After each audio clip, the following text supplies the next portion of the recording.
I'm going to cover these topics today, just briefly about the exam in terms of duration, etc. What are the prerequisites for the exam, and the nature, the psychological, the psychometric nature of the exam, the mystery about the passing score, and also how the exam results look like, because understanding the exam results can be very valuable for your preparation as well. We'll practice also a couple of questions to see where you stand. I won't be asking you for the answers, but I will allow you to look at them and reflect on it while I will reveal the answers as well. And then we get into the real stuff. What are the key PMI references for the exam? And also, are there any other helpful websites within the PMI's web pages within the PMI site to know more about the exam and to prepare for the exam? Because many times examinees think that going through the PMBOK guide is enough, or studying a reference book is enough, but there's a lot more to it. What are the easy and difficult topics in general? Again, it depends on your own exposure. If you are a procurement specialist, then procurement would be easy for me. Because I'm not a procurement specialist, I have a different idea about it. Yeah, it's like that. But this is a generalized view. What are the important topics for project success, therefore important for the exam? How do we handle those input-output, the ITTOs and those challenging things? How the marks are allocated? What are the assumptions about the exam? Which PMI makes about us? For example, do they assume that we have significant experience? How many people we should have handled in a project, and so on? Different question types. Now, when you come for the training, that's when we really have a good practice on this part, the question types. But here you will see a list of question types. So I think those of you who are going for exam very soon will benefit from some of these things today. More exam tips, study guides, other books, reputed PM project management authors, and web resources, free and paid resources both, like where to get the best simulators from also. Those are paid ones, of course. More practice tips and learning, how to do good learning, how to face the D-Day, the exam day. Yeah. And this is some bonus actually in case you're already working on projects and you need to have some templates and some software for project management, or pursuing other project management certifications, then this will be useful to you. With that, and by the way, for questions, any of you have questions, we have a session at the end for about 15 minutes. I will be answering those questions toward the end. You can post them now, but I won't be seeing them right now. 4 hours, so it's a long exam, requires reasonable stamina. You got about a little over a minute per question. Yeah, huge number of questions. Fortunately, multiple choice, no negative marking, one correct answer always, closed book, situational questions. You would find maybe only 10% of questions really theory based. The remaining 80 to 90% would be situational questions. Yeah? Not based on a single case study, but every question poses a situation. Results are known immediately within a few minutes at the exam center, whether you are doing it from home or from an exam center, the Pearson View site. You have to fill in a survey before you can submit your results. And if the time runs out, then the submission is automatic. And so these are some of the other things there. And if you're not answered questions, some of them, then the system will prompt you to answer them unless the timer has run out. And another good thing is, if you're not sure about the answer, you can mark it for later review. You can flag it. Yeah? And you can come back to a list of all flagged questions anytime. This is important. It is mandatory from PMI to have a training with a 35 hours contact certificate. It can include some self-learning. Usually we do 4 days, 8 hours. Yeah. And degree or diploma is a must. Degree holders have a slight benefit. They need to show about 3 years of experience in project management. Therefore, PMI is going to validate your experience. You have to fill in an application form. We are going to help you with that also. And they're going to check whether you do have the 3 years of experience and so many hours of approximately in those 3 years to demonstrate. and you have to log in 4500 hours minimum, otherwise 7500 for the diploma holders. If you have a postgraduate diploma and then a PG, then you can go for degree holder situation. And you must have experience in all the 5 process groups: initiate, plan, execute, monitor, control, and close. Not in every project, but at least in one of them. Those of you who don't have this experience, not to lose heart, you can do the PMI CAPM.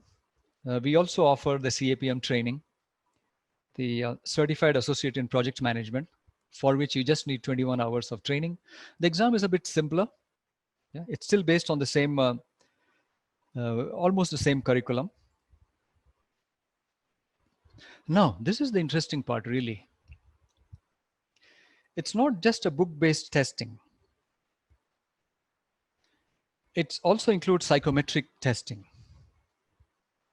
meaning PMI uses the American Education Research Association's methodology, as well as the American Psychologists Association, and they use the methodology of National Council in Measurement in Education. They use these standards. They also use the ISO 17024 certification exam standard as well. So the exams actually check our personality, our emotions, our thinking, our reactions. Yeah. Are we really working in project management, or do we have interest in other areas? And the questions are generally about a series of problems. It doesn't test our typical performance. It tests rather maximum performance. What is our maximum performance in projects? Yeah, not a typical performance in projects. That is important. And unfortunately, the test results are, this passing score is not known.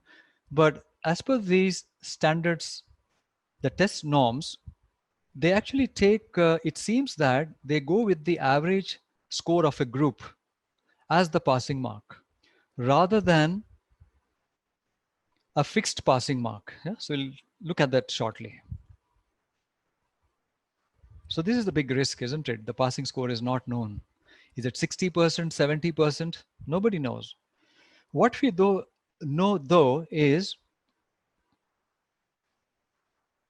the outliers will not pass. No? So it's maybe a percentile approach. Okay, so when you come for the training, we talk a lot more about them. And there are 25 of the 200 questions. These are research questions. PMI is conducting research whether people can answer those type of questions also, which means that those might be the difficult ones. So if you find a difficult question, you might want to skip it and come back to it afterwards in the exam.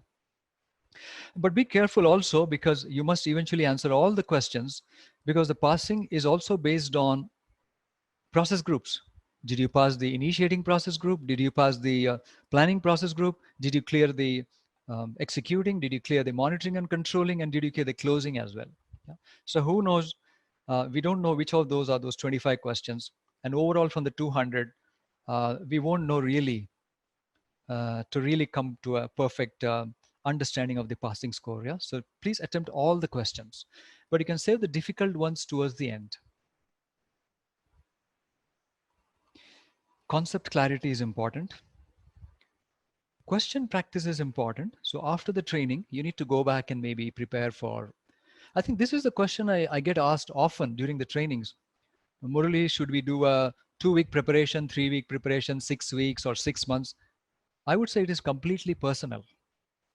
It is up to you. However, in general, if I stereotype it, it's about 6 to 8 weeks. If you plan to write the exam in just 2 weeks or so after the training, it could be risky. Yeah? Give it maybe a month minimum with 2 hours of preparation every day.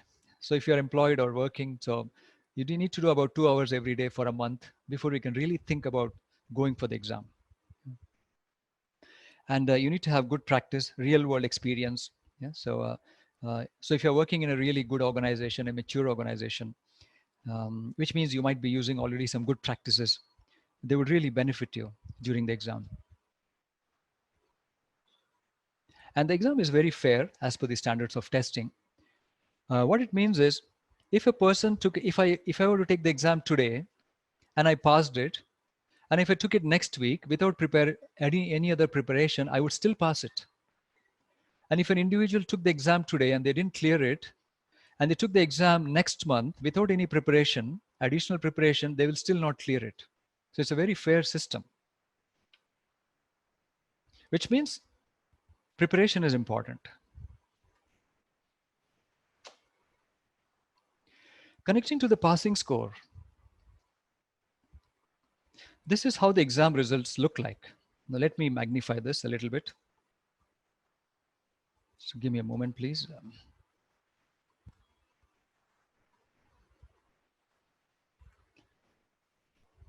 So immediately, this report usually comes in about in the email, but at the exam center, you may get it as a printout. Yeah, at least a sheet which says pass. But eventually, in a day or two, you should get this report in your email also. And so you see, this person has passed it because they are in the target range. So the passing is from here onwards. This is the pass level. Target, above target. Anything below this needle, below target needs improvement, means this person hasn't cleared the exam. Now, if I go down, PMI also looks at the 5 process groups: initiation, planning, execution, monitoring, controlling, and closing. And I was just telling you, the same 4 categories, needs improvement, below target, target, above target, are applied here as well. Interestingly, this person has passed even though below target on this one. Above target here, target, target, target on these ones. Now, I don't know what is that minimum combination required to pass the exam. Whether it is okay to be below target on 2 of them, whether I should get a mix of 3 above targets, 2 below target, I don't know. I think we should be on target on all of them to be safe. Now, those of you who are already practicing the exam questions, you might find it a little easier. For the others, please try it. So I'm going to read it. This is a sample question. A project charter was just authorized when a team member was struggling to locate the scope definition or the detailed scope of the project. Which artifact will you advise this individual to go through? So someone is struggling to locate the scope of the project, the detailed scope. So what should we tell this person? Should we tell this person refer to the scope management plan for the detailed scope, or the SOW, the statement of work or scope of work, or ask the individual to wait until the scope was fully defined, or ask them to refer to the scope section in the project charter? This is where we need to open up our eyes and be fully alert to the wordings here. It says the project was just authorized. Charter means the project has just started. It's been authorized to start. And they want to know the detailed scope. So usually at the beginning, detailed scope is not known. Yeah? You might have an SOW with a detailed scope, but until there is more detailed planning, usually the SOW is part of the contract, but eventually the PM. So you come in as a PM and start working on the detailed scope. And so the best answer would be ask the individual to wait until project scope was fully defined. Yeah? And ideally approved as well. The other ones are not relevant. The scope management plan is a guidance for defining scope, for managing scope, for controlling scope. It doesn't document the scope, doesn't document the requirements. SOW does document requirements and scope, etc., but usually it's a task list and it might be a draft. We don't know if it's an approved one, so we have to wait until the scope was defined. Scope section in the project charter is very high level, not detailed. Therefore, as per the PMI language, it is a scope baseline, and that's why C would be the best answer. So sometimes it's not really black and white. It can be a bit hazy. And this is where the training helps. The PMI's terminology and PMI's way of working, the standards, the best practices can help you. Thank you for trying that one. Let's move on to the next one here, another one.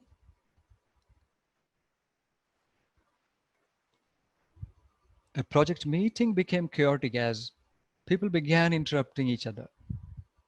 When they exited the meeting, someone in the corridor asked one of the attendees, "What was the meeting about?" The reply was, "No idea." As a senior project manager, which training would you recommend for the attendees? Interesting, isn't it? This happens a lot in meetings, people not listening and they don't know. So they come out of the room and say, "Hey, I have no idea what the meeting was about." So, which training should we send them to? Those fellas. Yeah? Political awareness, facilitation, meaning workshops, focus groups, active listening. So, what do you think while you're thinking about this? They have no idea because they're interrupting each other, which means they're not listening. Therefore, active listening could be the answer. Why not political awareness? Because that's about understanding the power centers in the organization and willingness to work with those power centers. Facilitation could be any kind of workshop. There would be a moderator. The moderator would ensure everything is going on fine. Yeah, it can help, but we don't need facilitation training for everyone. We need facilitation training only for the moderator, only for the facilitator. Yeah? So go back to the question, recommend for the attendees. So we can't send all of them to B. Focus group is informal in the PMI language. It's an informal session. So informal can become even more chaotic. Yeah. Therefore, ruled out. So the best answer would be D.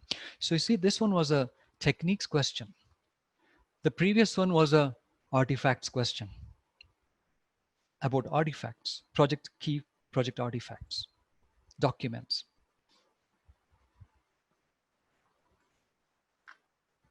So in the training, we go through a lot of questions like these, some simple ones to difficult ones. And eventually after the training is over, you need to go back and practice a lot more. Invensis gives you some a set and references as well. And that's where the hard work lies. You need to go back and practice them.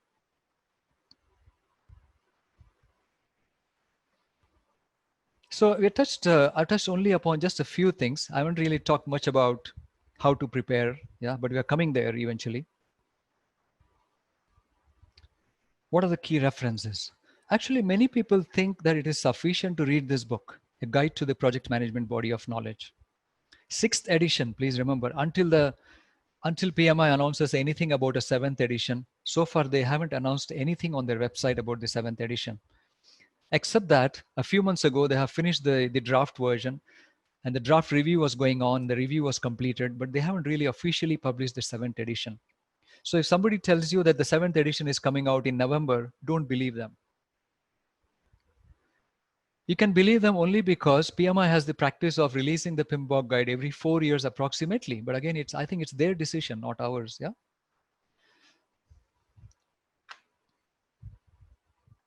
And I'm sure, as all of you as mature people, project managers, working under strict compliance and all that, none of us want to make some unproven statements. A project manager, as you know already, is a very professional individual. We want to make statements which are valid, proven, have evidence. Yeah. If you use that approach, it's another good thing for the exam. PMBOK guide. And there's also the syllabus document. Reading the PMBOK guide takes about 2 business weeks. If you spend about 8 hours a day, it's going to take you 2 business weeks, 2 weeks. Yeah. Monday to Friday, 8 hours a day. Again, depends on individual. I'm just generalizing it, but you must read it because there's a lot of professional language in there, yeah, which can be very useful for the exam. And the exam content outline. The second one is actually the syllabus. Is it important to read the syllabus? Very much. If you can read the syllabus 2 or 3 times, take a printout, make notes, underline key things, you will be able to answer some of the questions. There are a lot of secrets revealed in the syllabus document. Yeah?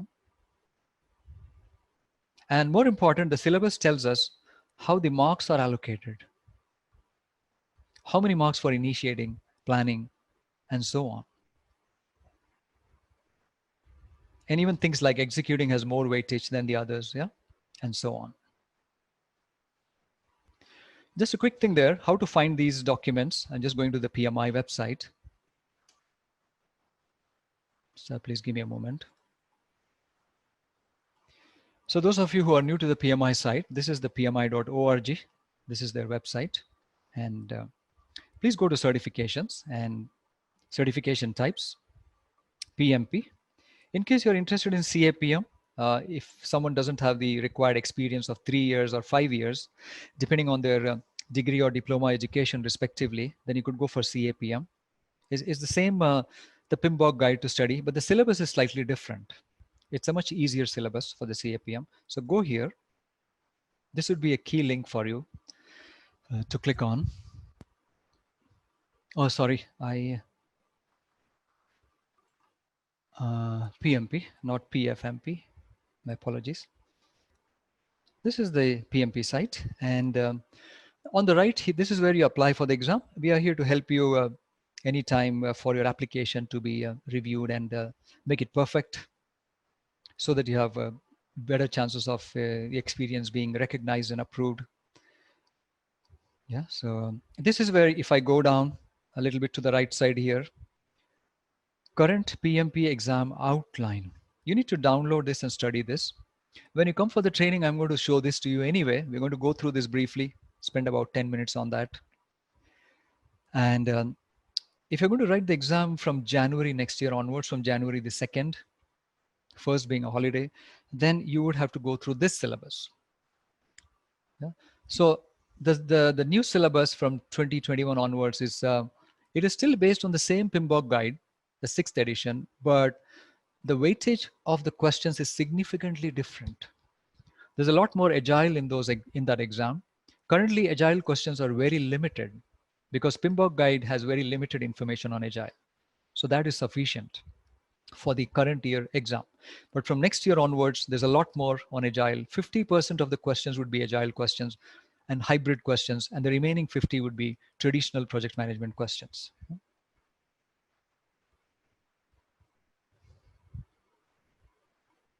There's also if I go down further, there are a lot more here.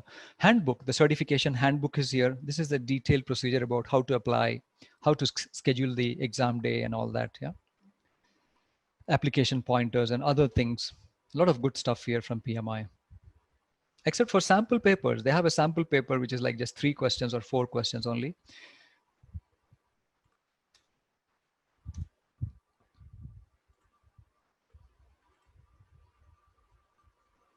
And by the way, thank you, people. Some of you have, I just observed the answers for those quiz questions. I really appreciate that people are excited about those questions. And I know there are some questions coming from everyone, but I'm going to take that at the end, actually.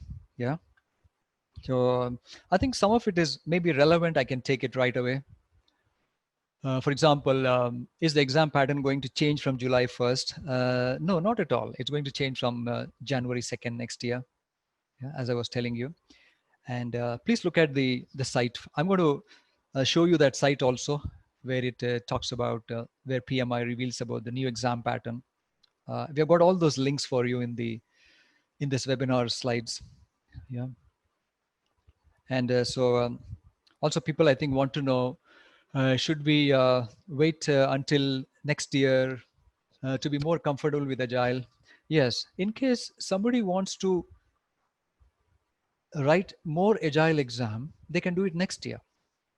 But if they're not so Agile right now, they can attempt this year, yeah? Because this year, the Agile questions will be much less. But next year onwards, you will have to read an additional guide, the Agile Practice Guide from PMI, which is like a 100-page document, again, attached with the PMBOK guide. Currently not relevant this year, but relevant from next year onwards. Yeah, so more references required for the exam from next year. Yeah. Okay, I'll come back to the other questions afterwards so that we don't lose the flow here. I'm actually noted some of the other questions. So far, I've answered the questions from Deepak Singh and Diptiksh, and I'll cover the other as well.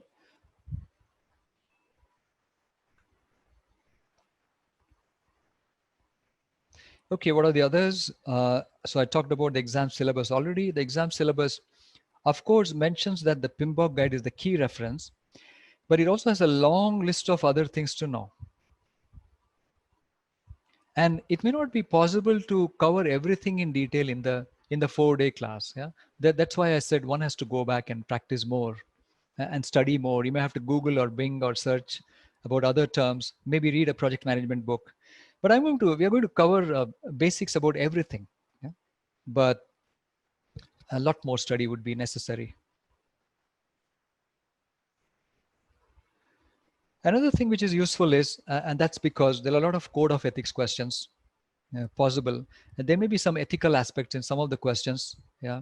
For example, when we are estimating, ethically, we should not provide false estimates. If I think that it'll take me 10 days, I should not falsify and say 15 days to my management.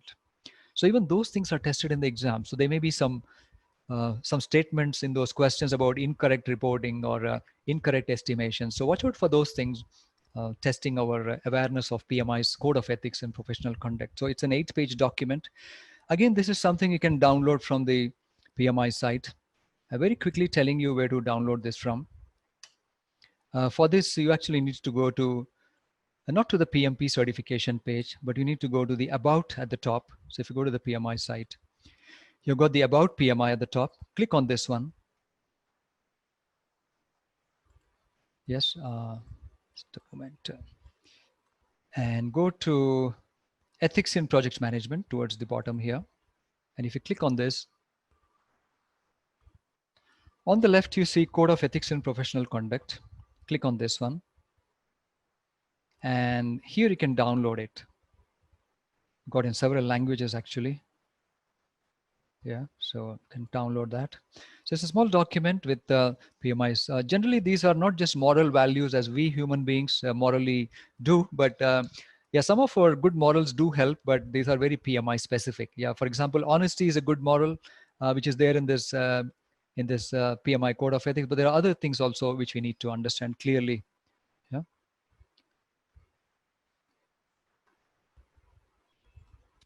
Okay, then. No, there are lots of things. I'm going to leave it. I'm not going to show or bring up all these sites, but for the exam, it's good to read some of the PMI's white papers. Some of the recent white papers can be very useful for the exam because whatever is trending, it can be there in the exam questions. For example, nowadays, as all of us know, we are in lockdown and we are in difficult situations actually. So distributed teams are home working, remote working is becoming very common. So there could be a lot of questions on distributed teams, virtual teams, home working, and so on. How do you manage people who are working from home? Yeah, these questions are more likely actually. So therefore, these featured topics can help you understand what's new, what's going on currently. And there are a lot of additional resources from PMI to read in general, not just for the exam, but also in general. And PMI publishes every year a few research articles on how is the profession going on, what is important in the profession, for example, use of technology, agility, and so on, are mentioned in these Pulse of the Profession reports. Just by the way, this presentation will be shared with everyone. Yeah, just notice that quick question there from Kamile Shyama. Yeah. And also, it's a good idea to read at least maybe 1 or 2 project management textbooks. Now, you must be thinking, how come I can read so many books? Because I already told you the PMBOK guide, the exam syllabus, then this PMI websites, the code of ethics, and these white papers and so on. What else?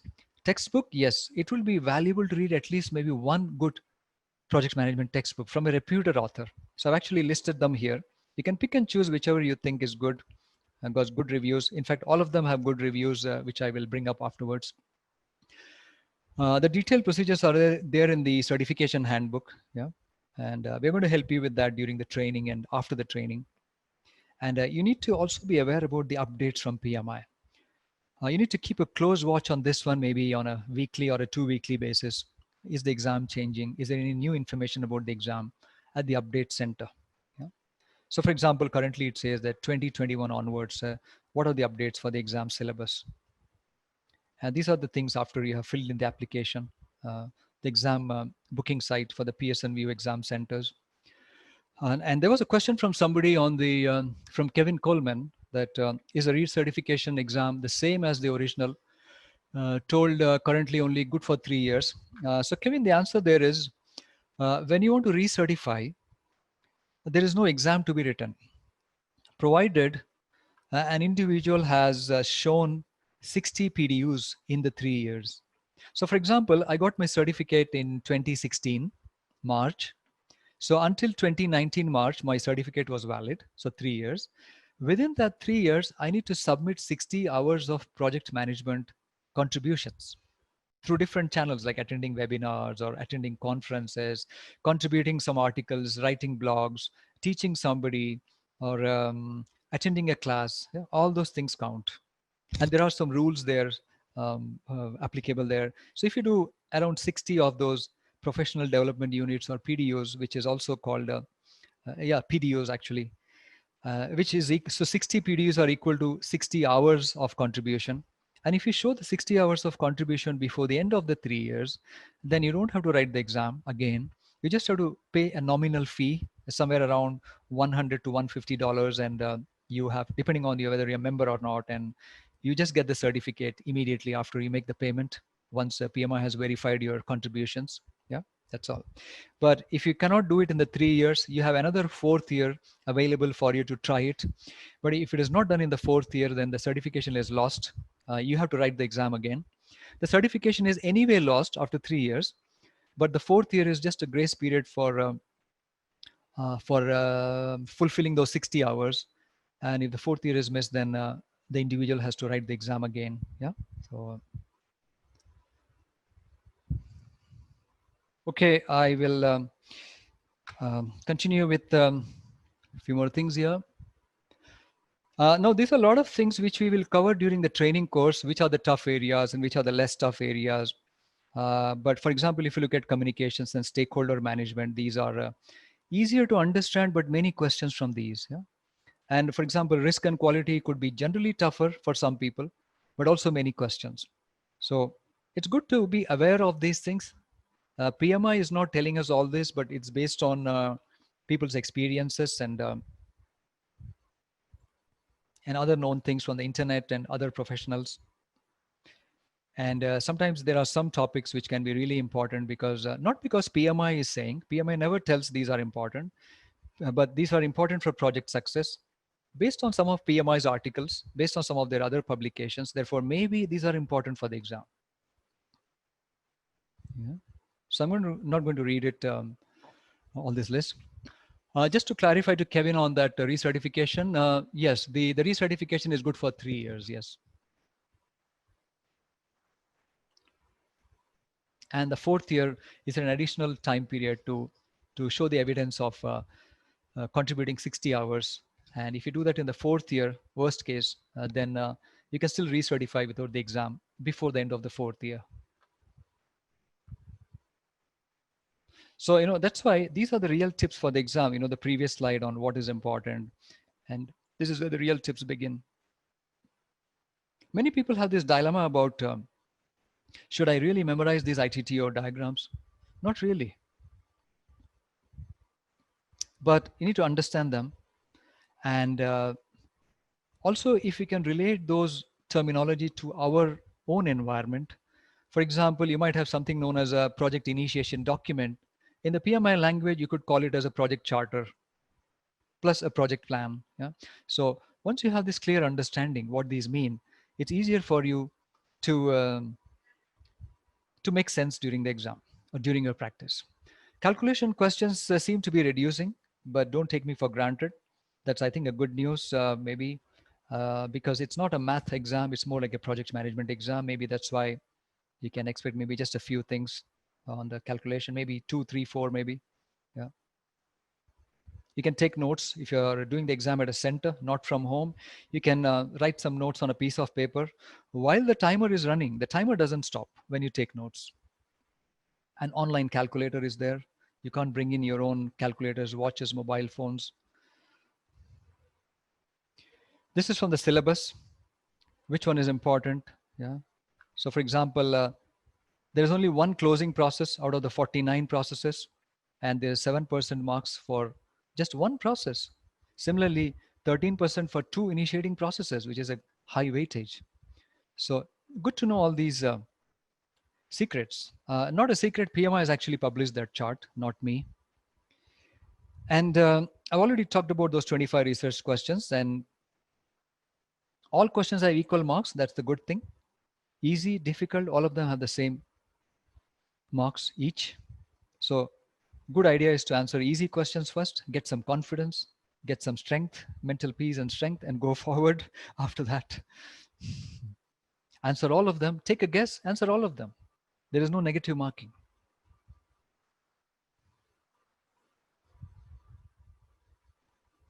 Some of the assumptions, PMI assumes that you have managed large projects, not necessarily with hundreds of people, literally, but could be, at least 30, 40, 50, 60, the more the better, large projects. Prioritize, knowing how to prioritize is important. Questions will be about prioritization, the structure of the organization, planning as a team, not individuals planning their work. Yeah. Work, execute only as per a plan. Deviations must be corrected. Deviations doesn't mean we will change the plan, but we will be good people and correct the deviation. Yeah. And there are sequence aspects to know clearly, sequences of processes, sequences of data flow, etc., which will be really required to be known. Not a really strict or rigid sequence, but a general sequence, and linkages between procedures and processes also necessary to be known.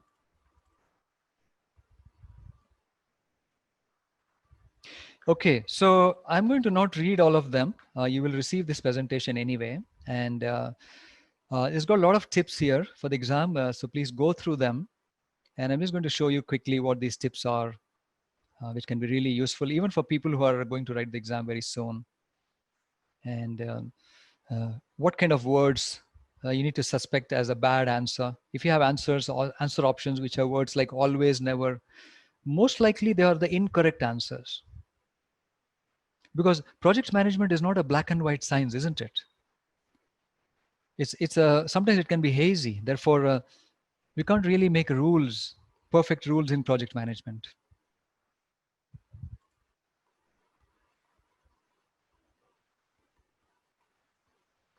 Different types of questions. And during the training, you will have practice on at least some of these types of questions. Sorry, let me stay here for a few more seconds. Questions like long questions with distractions. How do we handle long questions which have like maybe 10 lines?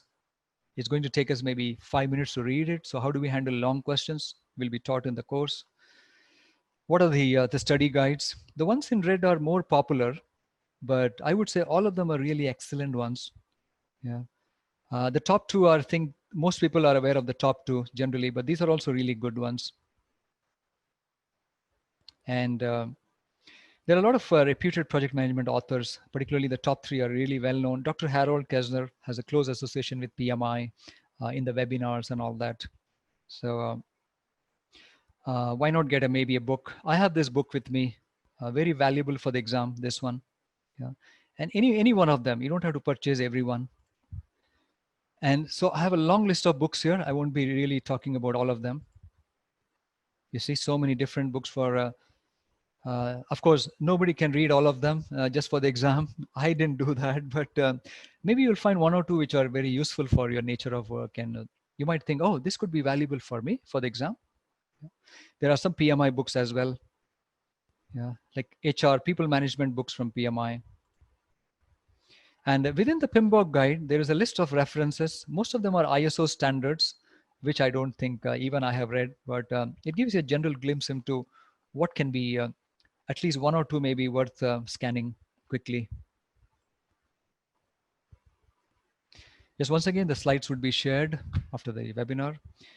And there are other publications from PMI like practice standards for scheduling, WBS, EVM, and so on.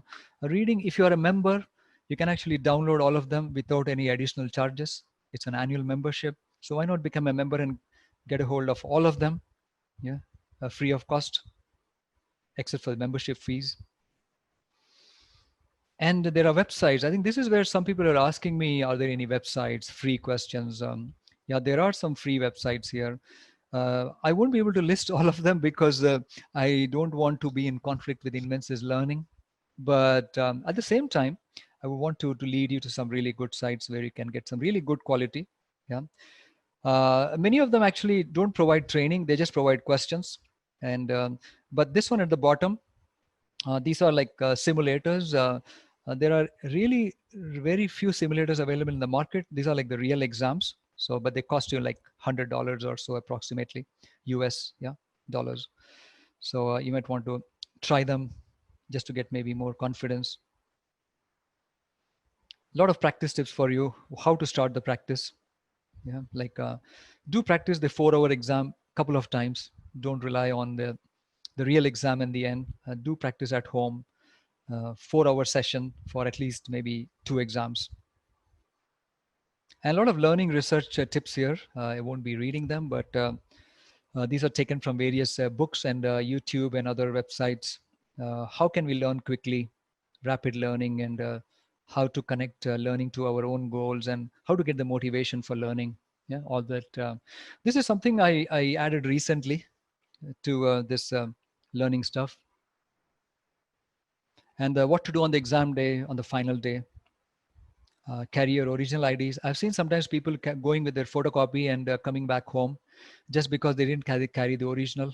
So be careful with all that.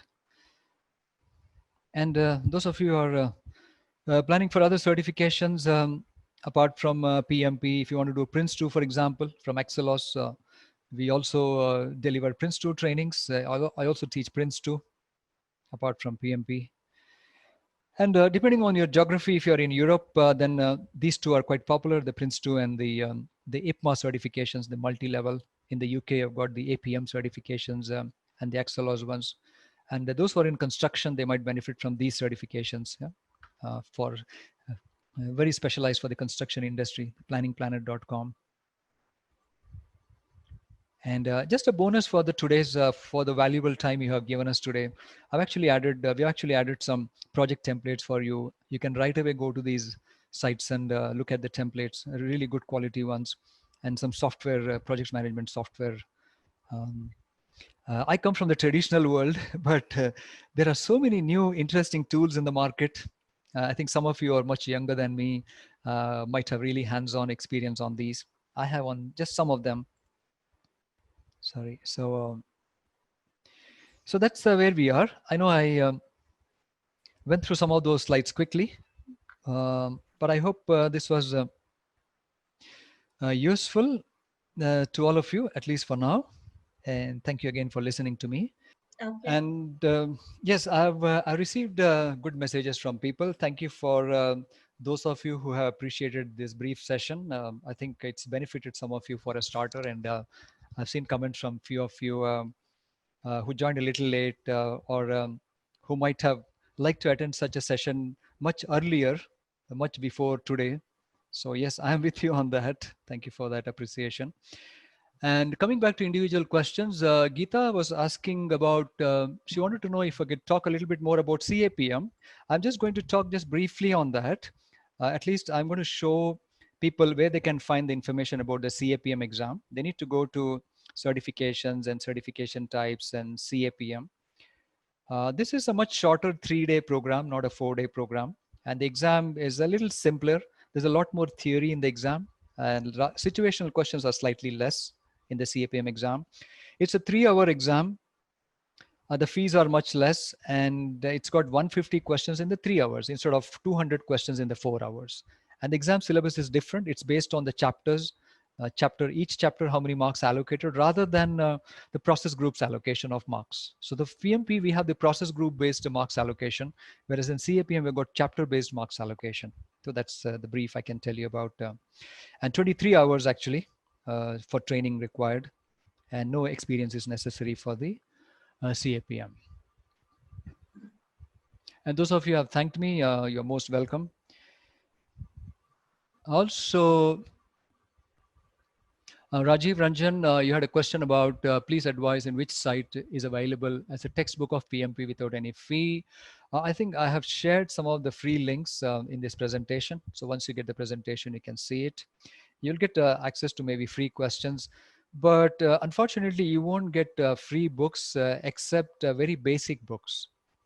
Even if you Google and search for PMBOK guide or any books, I've seen that many of them are corrupted. So be careful with the corrupted versions, the free versions. Always better to buy a paid version. Then, but for questions, for practice questions, several sites which have listed already. In fact, at least one of those sites is a hub for many other sites.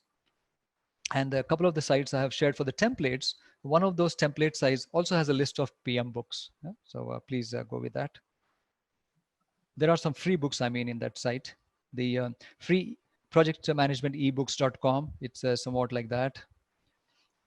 Let me see if I got a quick view on that site here itself to show you. So give me a moment.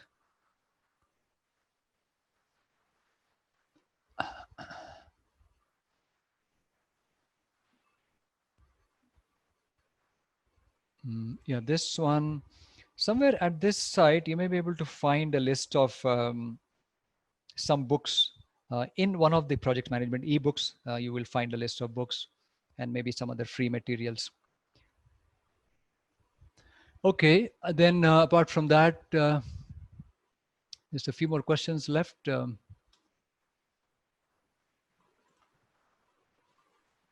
Deepak, thank you for your appreciation of the webinar. Valicia has asked this, will you receive reading material in order to answer the questions in the exam, or do you need to study a few PM books? Okay. Uh, well, some of the reading material we will be providing you from Invensis. The study, for example, the courseware will be given to you. The exam practice questions will be given to you. Summary of formulas, ebook about project management, a summarized version of the course itself, and such documents will be shared with you. Yes. And the other things, the general project management books in the market or the PMBOK guide in the market, that you would have to purchase yourself. Yeah, Evan, I noted your comment about need to study and understand and practice more. Limpo, thanks for your feedback. Appreciate it. And Sylvia as well, thanks for the feedback. Uh, also 4F378, thank you for that feedback. Sandra as well, thank you. And I think I've got just a few more. And yes, Deepak, the templates are there in the presentation. The presentation has all the templates once you receive it. Berihud, thanks for your feedback. Rajiv as well, thank you. MD, Chisanga, all of you have benefited. Marco as well has benefited. Everyone has this question, do I have to create an account to log in at pmi.org to download the ethics? Good question. So anybody can download the code of ethics or the exam syllabus or the certification handbook or any other syllabus document without becoming a member, without even registering. If you once you create an account, you will have access to maybe some case studies, and once you become a member, and of course only when you register you can apply for the exam, no doubt. And once you're a member as well, then you get discounts for a lot of their materials, including the PMBOK guide. But for most of the documents, you can download them just like that. And Mohammed Sadur, yes, thank you. Emmanuel as well, thanks for the feedback. Fazal as well, thank you. Yeah. Okay, one of you, Sesa 554657 has asked, when is the next slot for PMP? Because I'm a beginner, I'm interested. Yes, please contact Invensis Learning. There is actually a slide here. I'm just going to bring it up and you can see the contact details here so that you know when is the next slot. And Andrew has asked if I think the current syllabus is easier than the upcoming. I think so, because the current syllabus is well known, it's proven, there's a lot of study material available, questions, practice questions available. But for the new exam, we don't have any practice questions in the market. Training companies are working on it. They are preparing practice questions, yeah. But it's always risky, isn't it, to go for an exam which nobody has gone for before. Yeah, so that's what I would say.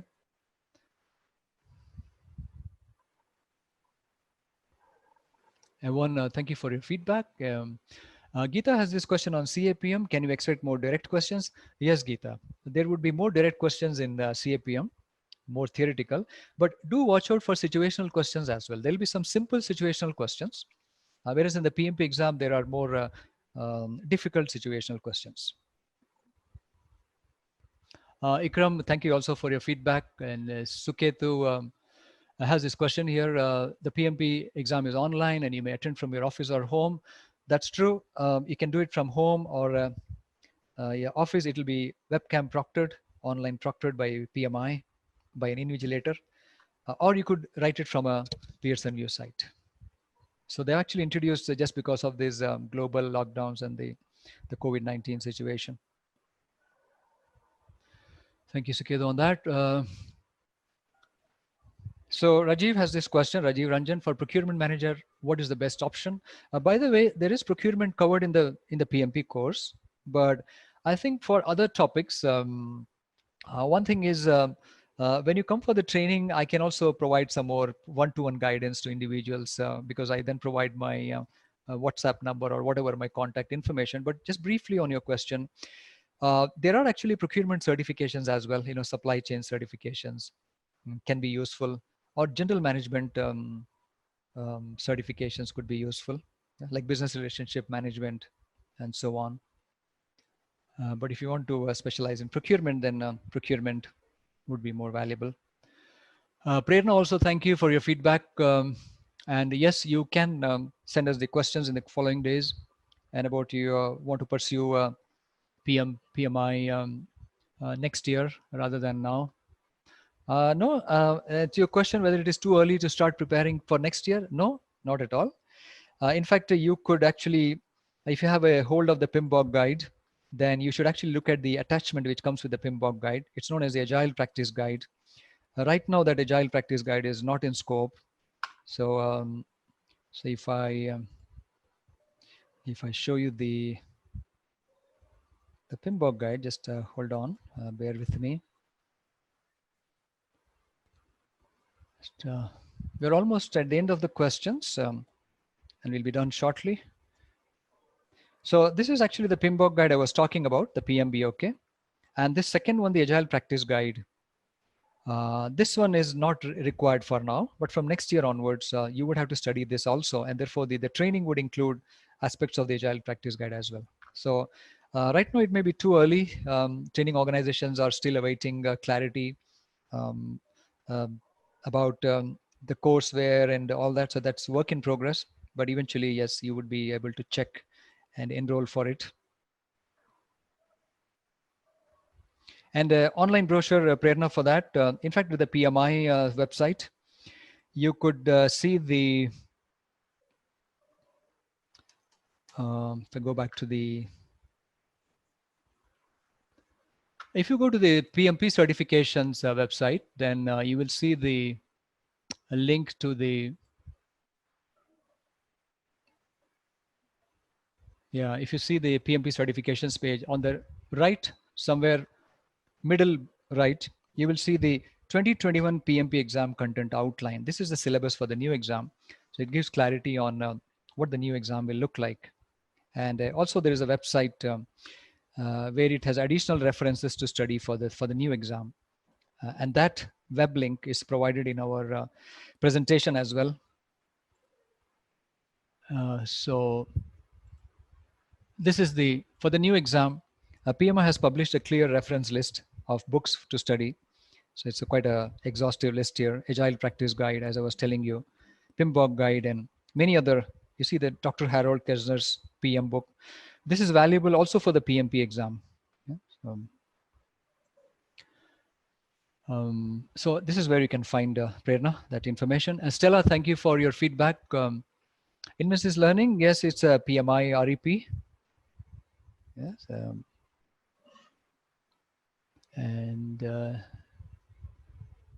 And Jaya, please correct me on that. Invensis Learning, yeah. BMF certified PMI REP or not?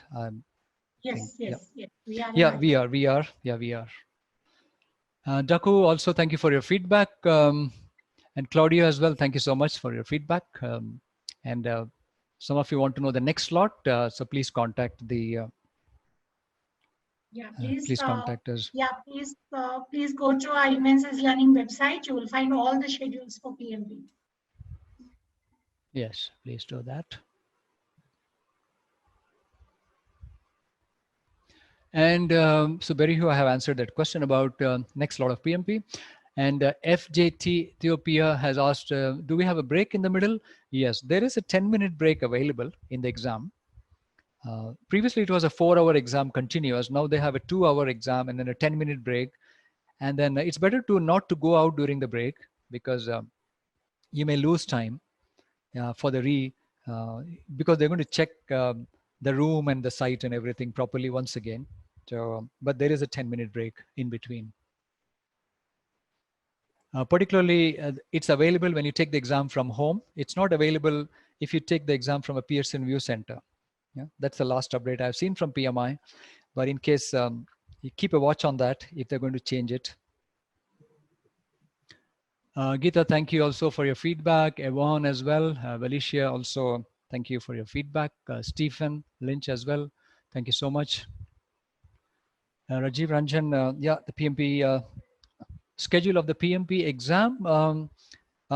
Yeah, once PMI approves your application, then you can schedule your exam based on the availability of the exam. Yeah, so, but I think if you're asking about the next PMP certification training, then yes, you would have to contact Invensis Learning or go to the website and schedule your or enroll yourself. Hasib, thank you for your feedback, and Olug Benga, thank you as well. Agnes, Free, thank you so much.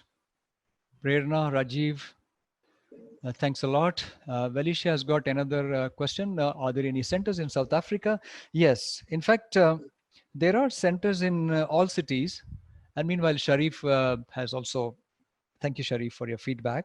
And coming back to Prerna's, which is the last question so far, from Valicia, sorry, the centers in South Africa.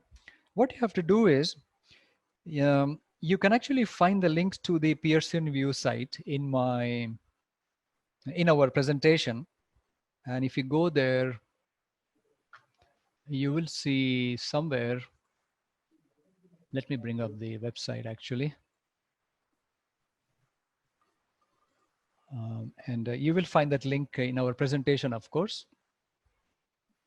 But so that you can understand how you can really search on that site for the centers in your city or in your country, then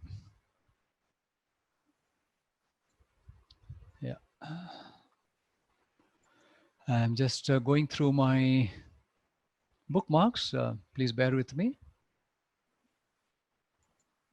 I think one more thing while I'm searching for it, if you go to the PMI site and search for Pearson View site, then you should be also able to find the site and check the city by city. Usually they have centers in all the major cities and several centers in every major city in the world. Yeah, so not to worry about that. It's just coming up. This is actual center, the Pearson View site. So yeah, finally I've got it. And this is where once your application is approved by PMI, then you can log in here on the right and apply, book the exam after logging in here with your PMI login. But in case you want to find a test center right away, you can go here and click on this and enter your city, country. They also have a map, so it's very intuitive and it's really good.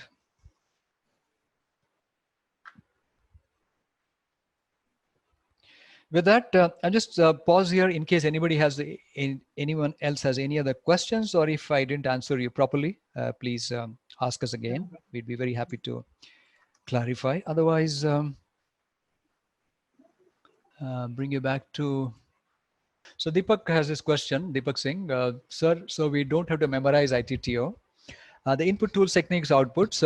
Yeah, memorization is not going to help. However, let me be clear. We need to understand a little bit about each of those ITTO diagrams. For example, if you look at a cost estimation process, we have to know some of the key inputs, some of the key outputs, and some of the key techniques. because there are a total of 132 techniques. Whatever is suited for the situation can be used for that cost estimation. So generally, we might use something like a 3-point estimates or analogous estimate. So it should come naturally to us if we can understand the process well. And to estimate cost, we may have to know something else. For example, we may have to know the duration of the activity or a duration of the project. So we have to think logically about the inputs. And we have to think logically about the outputs as well. For example, estimate cost process will have definitely the cost estimates as an output, and a few other things. So a bit of memorization and a bit of and a good amount of understanding. 90% understanding, 10% memorization. if you will.